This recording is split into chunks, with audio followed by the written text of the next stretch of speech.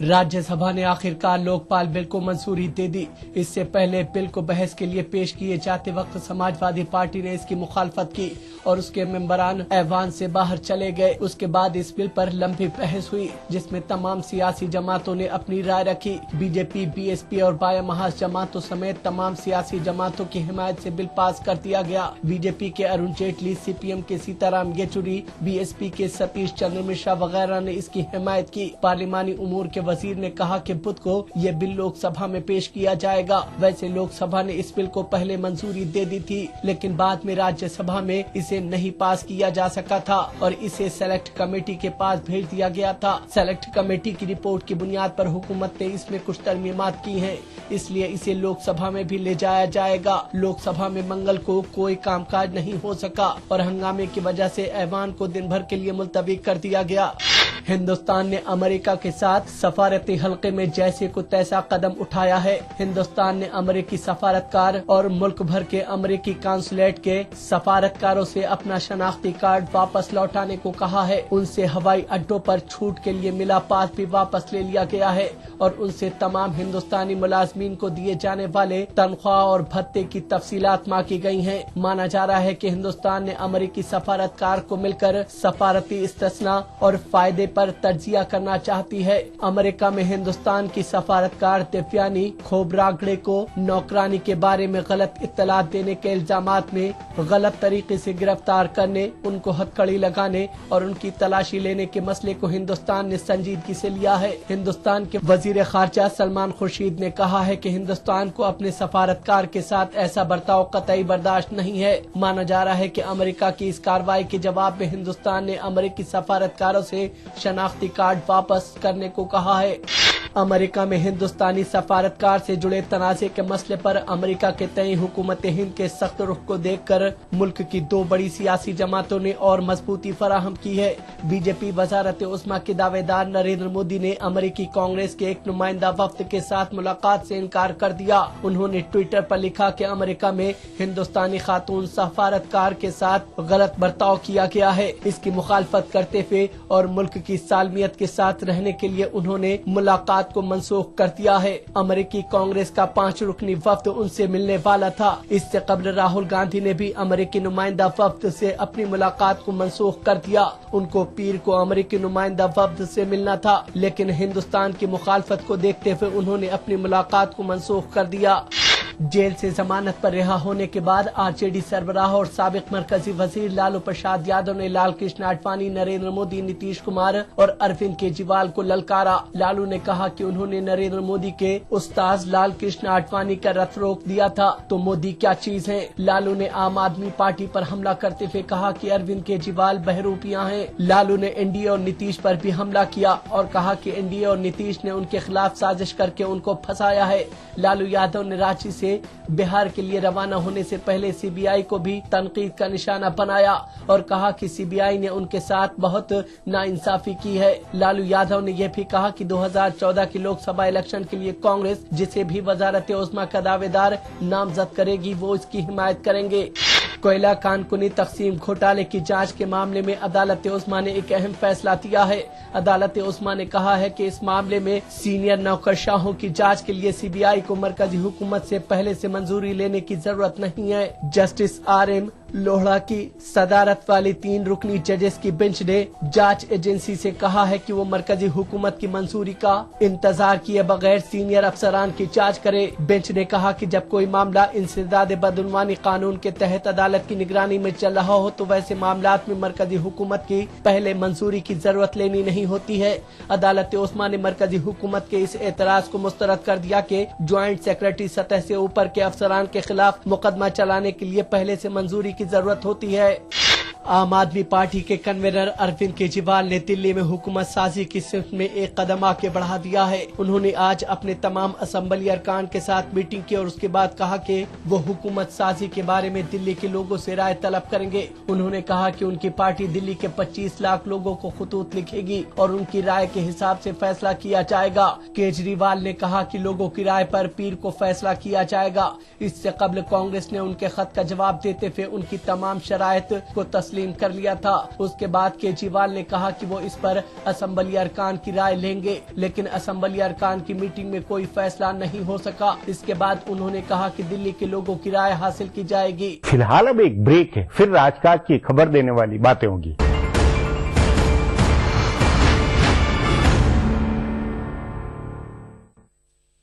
मुझे बनाने का शौक था बचपन से, और बड़े भैया को गिराने का ताकत नहीं थी ना, डरता था। आज 20 साल बाद मैं इंजीनियर हूँ। अब मेरी कोई भी बनाई हुई चीज किसी से नहीं डरती, क्योंकि आज मेरे पास ताकत है। UltraTech cement, the engineers choice, क्योंकि इस सीमेंट में जान है। 2004 में जो 36 पार्लियामेंट में जो नुमाइंदे थे मुस्लिम, वो इस बार घट करके जो है 28 रह गए हैं। सही बात है कि ऊपर 35 से हम 28 आए हैं। बहुत ही तशवीश की बात है। हुकूमत की पॉलिसियां जो है इसके लिए बहुत बड़ी वजह है, जिसकी वजह से मुस्लिम रिप्रेजेंटेशन दिन पे दिन घटता जा रहा है। क्या मुस्लिम तबके में जो है वो सियासी शऊर कम हो रहा है? आपको क्या लगता है? हमारी कौम को भी ये दिमाग में रखना पड़ेगा कि हमारी अपनी लीडरशिप डेवलप हो। तो मुलायम सिंह यादव जी उनकी लीडरशिप कर रहे हैं, उनके नीचे कोई है क्या ऐसा चेहरा जिसको उन्होंने कभी ऊपर उठाया हो? लालू प्रसाद यादव जी ने कभी उठाया हो? पासवान जी खुद ही एक साल में एक ऐसा इवेंट आता है, एक टोपी लगा लेंगे, एक तौलिया डाल लेंगे और वो अपना फोटो खिंचवाते हुए सब जगह जाएंगे कि मेरे से बड़ा तो कोई मुसलमान ही नहीं है। पार्लियामेंट और असेंबली में मुसलमानों की घटती तादाद पर देखिए प्रोग्राम हमारे मसाइल, जुमे की रात 8 बजे और इतवार दोपहर 2:30 बजे, सिर्फ ETV उर्दू पर।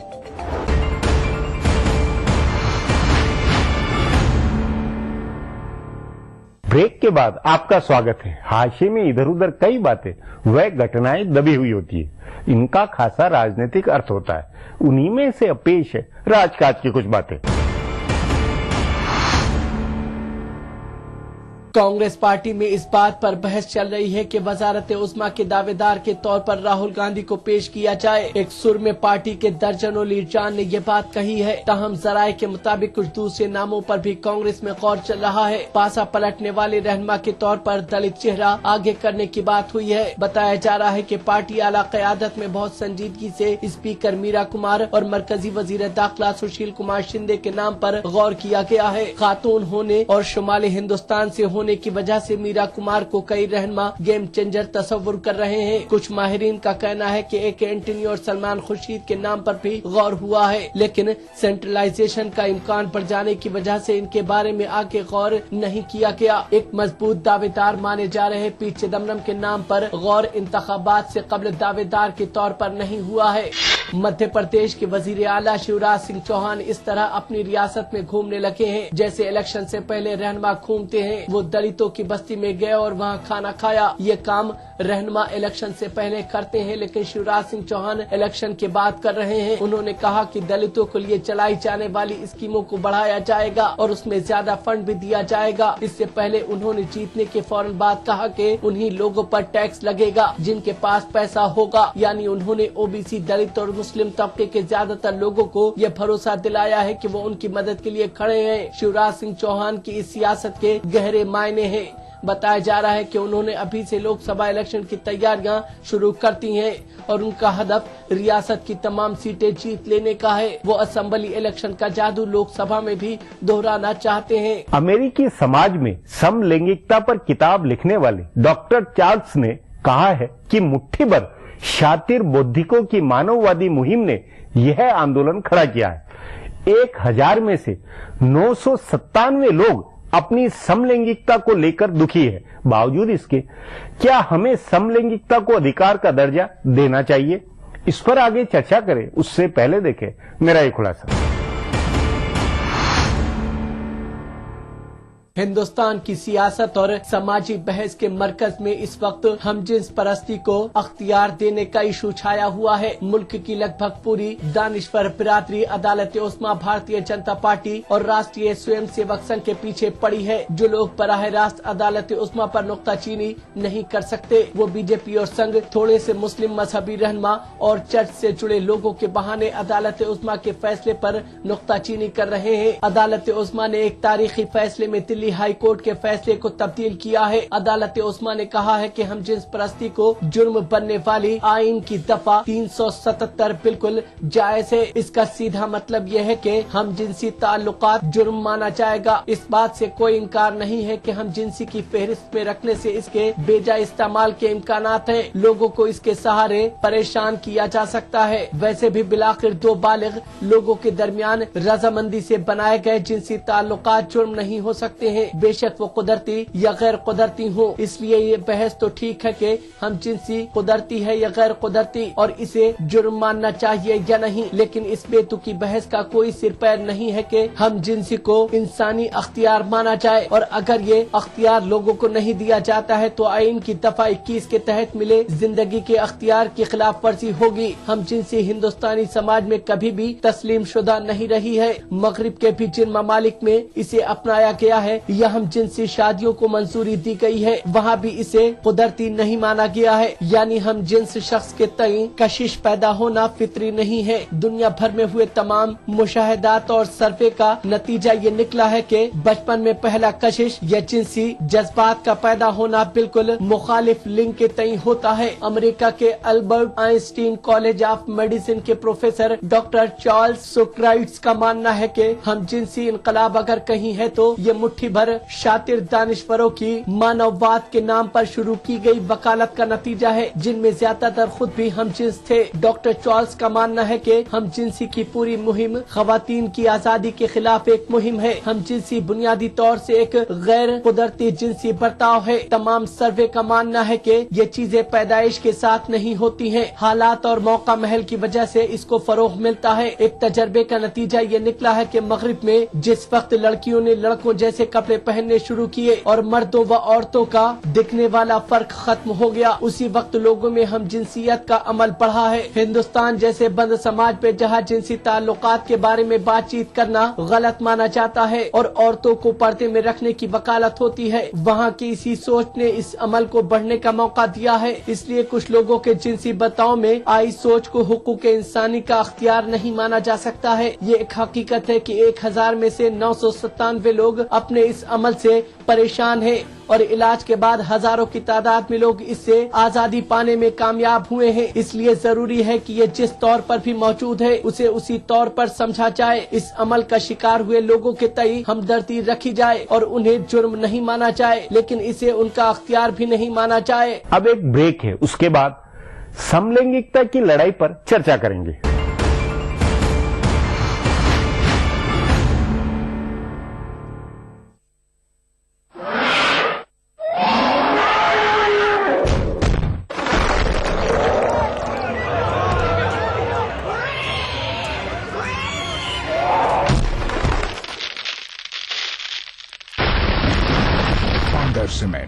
सस्ता नहीं, सबसे अच्छा।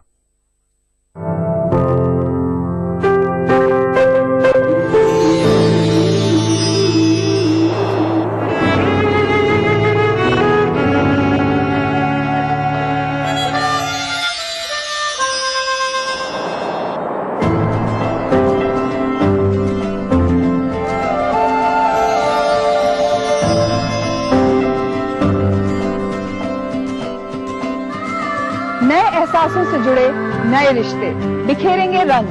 जिंदगी लाइव सीजन 5 इतवार दोपहर 12 बजे और शनिवार दोपहर 12:30 बजे।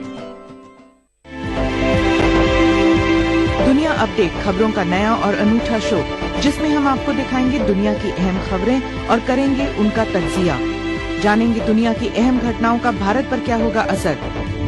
दिखाएंगे ग्लैमर जगत का हाल और तेज खबरों में देखेंगे क्या कुछ हुआ पूरी दुनिया में बीते हफ्ते के दौरान। तो देखना न भूले दुनिया अपडेट हर रविवार शाम 6 बजे ETV उर्दू पर।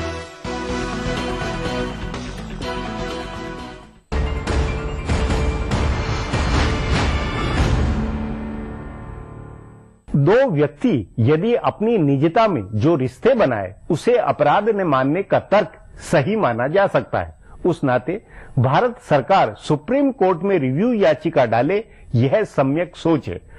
मगर समलैंगिकता की लड़ाई और उसके अधिकार की बात फालतू है। इस पर चर्चा के लिए आज मेरे साथ वरिष्ठ एडवोकेट जगदीप धनखड़ है।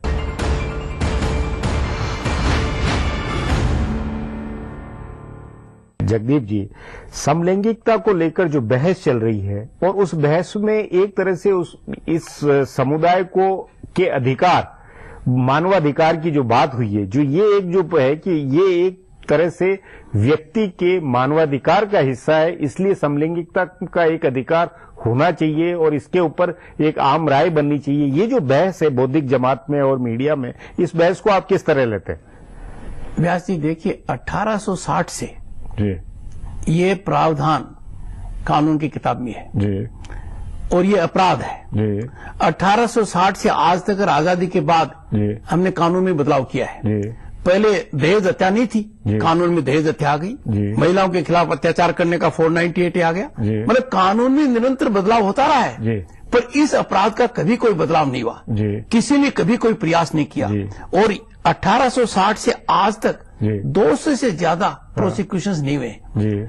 विवाद का मुद्दा ये नहीं है, विवाद का मुद्दा तो निर्णय है कि सुप्रीम कोर्ट का निर्णय गलत है, इस पर चर्चा हो रही है। मेरा ये मानना है कि जब तक हम हाई कोर्ट और सुप्रीम कोर्ट के निर्णय को नहीं पढ़ेंगे तब तक उसका अंदाजा नहीं होगा।